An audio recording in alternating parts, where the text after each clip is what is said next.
여러분 안녕하세요. 오늘 해설에서는 요즘 대한민국 노동계 정체를 그야말로 뒤흔들고 있는 아주 거대한 지각번동에 대해 이야기해보려고 합니다.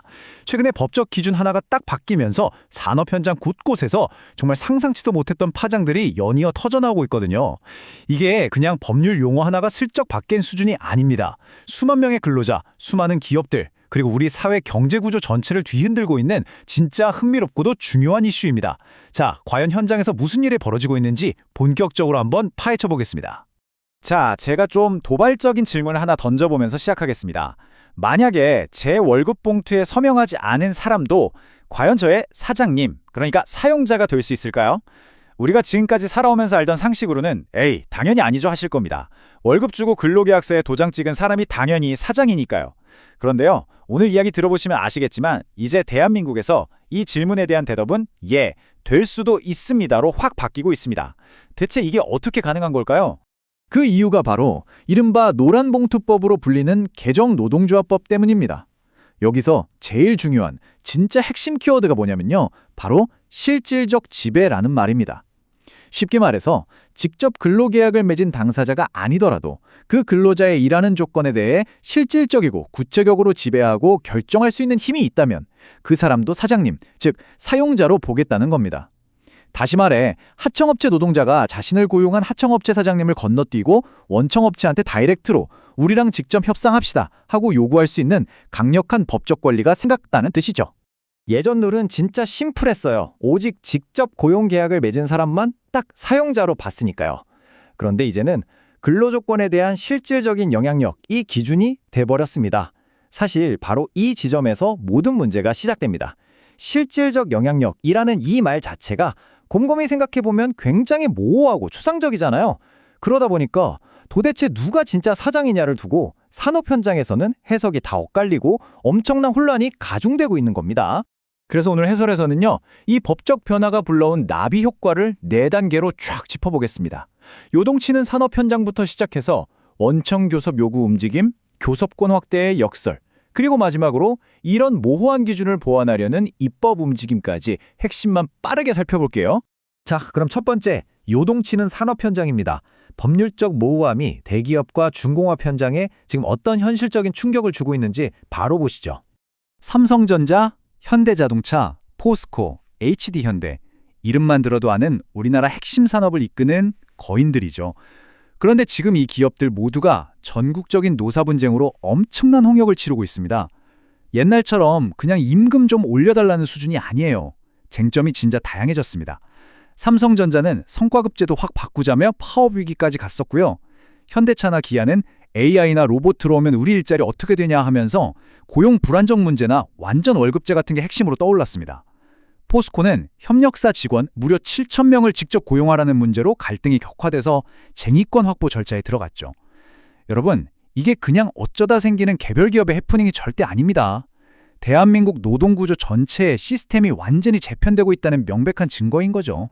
구체적으로 HD현대중공업 상황을 한번 볼까요? 개정법이 시행되자마자 사내 하청지회가 하청업체는 아예 건너뛰고 곧바로 원청인 본사한테 다이렉트로 실무 교섭을 요구하고 나섰어요.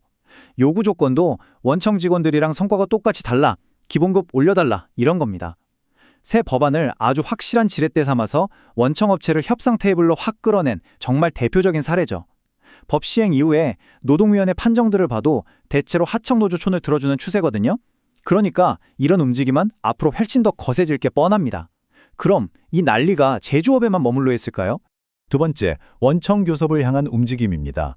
이 불똥이 제조업을 넘어 우리가 매일 접하는 서비스 현장으로까지 튀면서 진짜 사장님을 찾으려는 움직임이 확산되고 있습니다. 수가와 지침을 결정하는 정부가 진짜 사용자다. 와, 진짜 강력한 말이죠? 돌봄 서비스 노조에서 나온 말입니다. 여러분, 한번 상식적으로 생각해 보세요. 요양원이나 복지시설에서 일하시는 분들의 고용주는 당연히 그 시설의 원장님 아니겠어요? 근데 아까 말씀드린 실질적 지배력이라는 새로운 법적 잣대를 딱 들이대면 이야기가 180도 달라집니다. 사실 이 돌봄 노동자분들의 평균 연령이 62세쯤 되시고요. 대부분 짧은 단기 촉착 계약직으로 일하시거든요.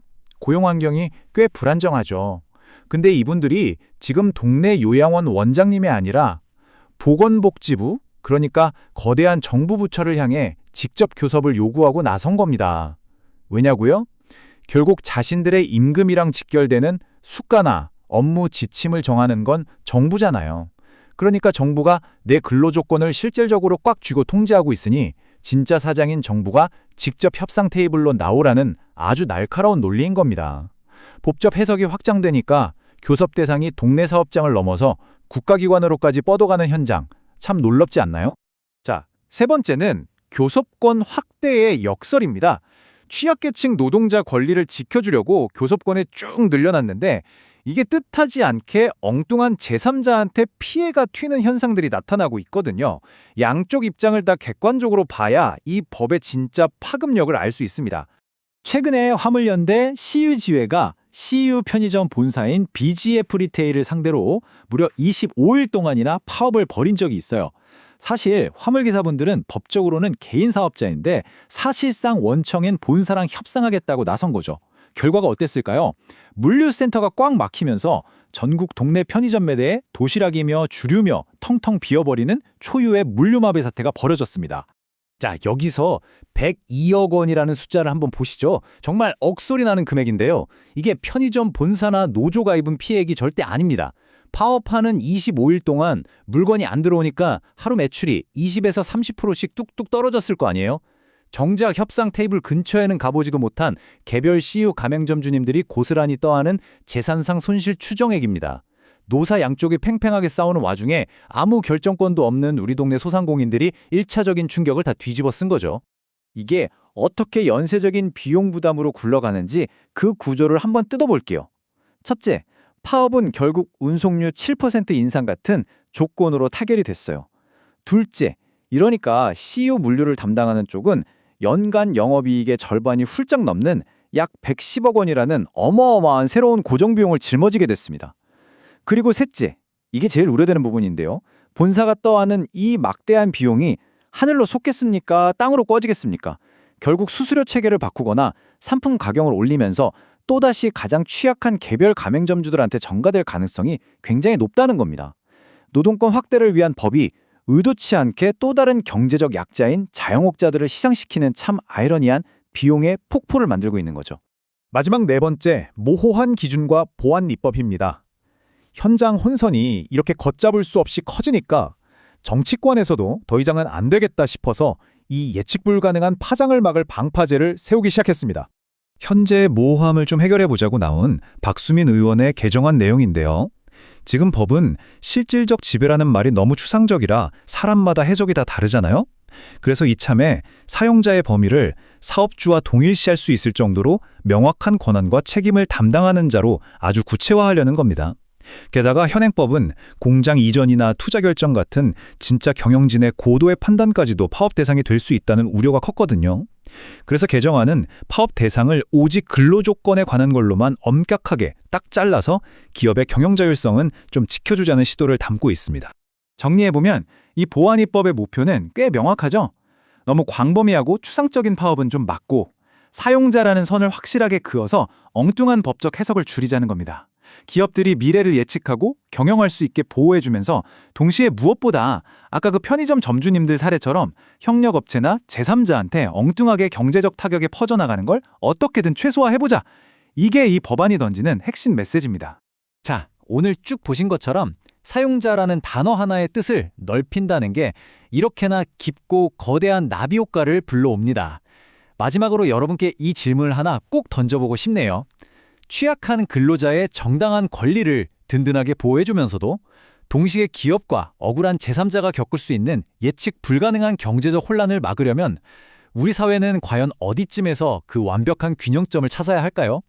정말 쉽지 않은 문제죠. 급격히 변해가는 현대 경제 구조 속에서 우리 모두가 머리를 맞대고 꼭 풀어야 할 숙제인 것 같습니다. 오늘 준비한 해설은 여기까지고요. 끝까지 함께해 주셔서 감사합니다.